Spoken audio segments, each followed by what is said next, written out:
Hello' মনৰ মন ছাত্ৰীসকল, আজি মই আলোচনা কৰিম BA 5th ছেমিষ্টাৰৰ অসমীয়া মেজৰ প্ৰাচীন ভাৰতীয় আৰু মধ্য ভাৰতীয় আৰ্য ভাষা ৰূপৰেখা। ইতিমধ্যে কিন্তু এইটোৰ চেপ্টাৰ 1-2 ইতিমধ্যে আলোচনা কৰা দিয়া হৈছে আৰু চিলেবাছটো ইতিমধ্যে ভালকৈ আলোচনা কৰা দিয়া হৈছে।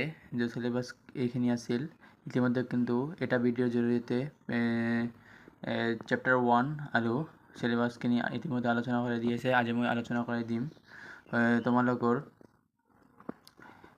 3 নম্বৰ গড়টো। 2 নম্বৰ গড়টো মই এতিয়া নিদিওঁ, যিহেতু এইটো ডাঙৰ হয়, ইয়াৰ পৰীক্ষাৰ আগতে দিম। ইতিমধ্যে কিন্তু তোমালোকৰ চেপ্টাৰ 1-2 বহলাই আলোচনা কৰা দিয়া হৈছে, তোমালোকে দেখি ল'বা তোমালোকে ভালকৈ। আৰু আজি আলোচনা কৰি দিম 3 নম্বৰ চেপ্টাৰটো। মোষ্ট ইম্পৰ্টেণ্ট দুটা মই প্ৰশ্ন আলোচনা কৰি দিম। এইখিনিৰ পৰা তোমালোকৰ এটা 100% তোমালোকৰ পৰীক্ষাত আহিবই, 10 মাৰ্কৰ। আৰু 5 মাৰ্কৰ এটা ইম্পৰ্টেণ্ট দিম, এই কেইটামান দিম, এটা 100% আহিবই। তো চেপ্টাৰটোৰ নাম হ'ল সংস্কৃত পালি প্ৰকৃত ভাষাৰ তুলনা, স্বৰধ্বনি, ব্যঞ্জন ধ্বনি, স্বৰধ্বনি আৰু ব্যঞ্জন ধ্বনি। তো আহক আলোচনা কৰোঁ 3 নম্বৰ চেপ্টাৰটো। 3 নম্বৰ চেপ্টাৰটো মই ওলাই আছোঁ।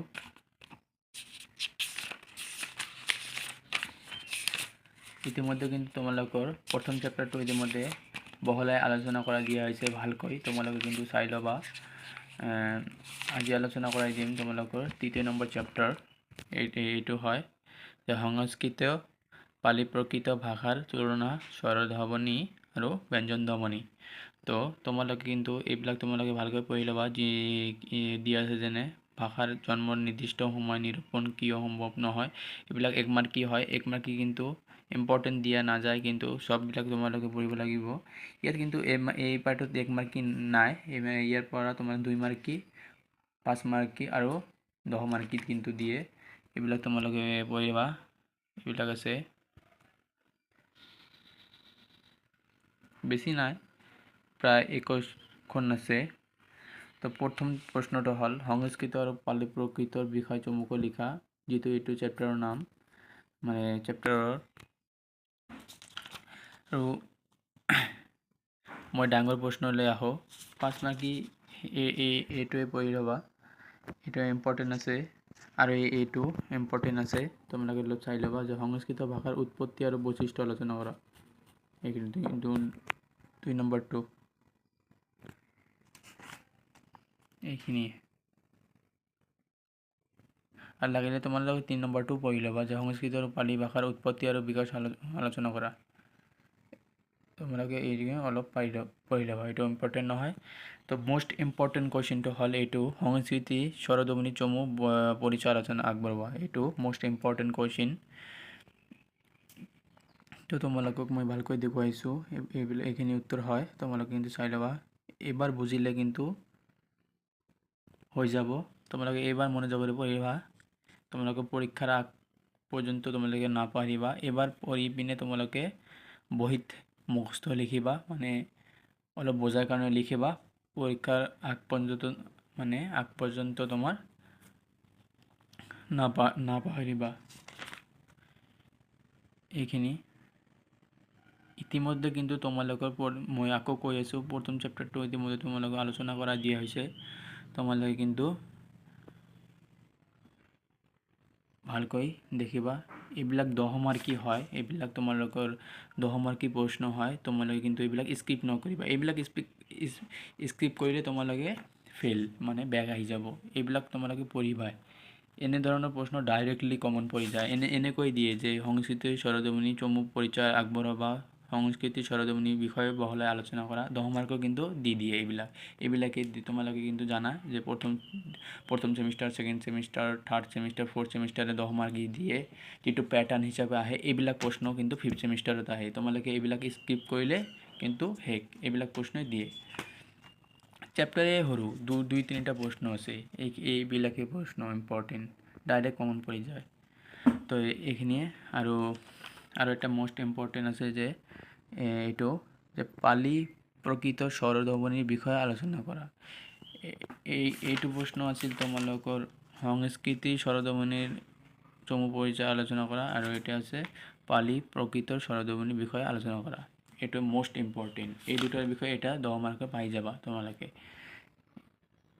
এইটো আছে যে পালি প্ৰকৃতৰ স্বৰধ্বনিৰ বিষয়ে আলোচনা কৰা। মই ভালকৈ দেখুৱাই আছোঁ।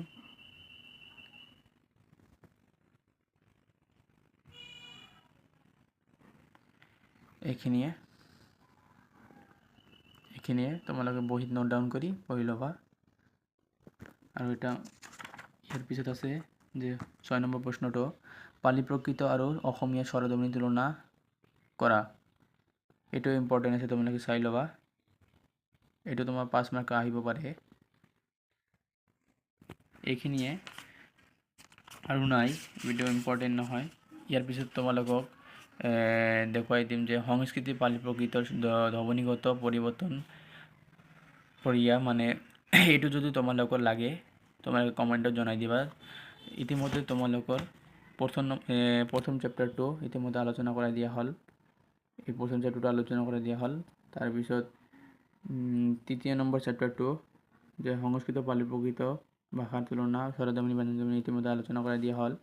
আৰু চতুৰ্থ নম্বৰ চেপ্টাৰ সংস্কৃত পালি প্ৰকৃত স্বৰধ্বনি পৰিৱৰ্তনৰ প্ৰক্ৰিয়া, এইটো মই অহা ভিডিঅ'ত মানে নেক্সট ভিডিঅ'ত এইটো চতুৰ্থ নম্বৰ চেপ্টাৰটো আলোচনা কৰাই দিম মানে অহাকালি।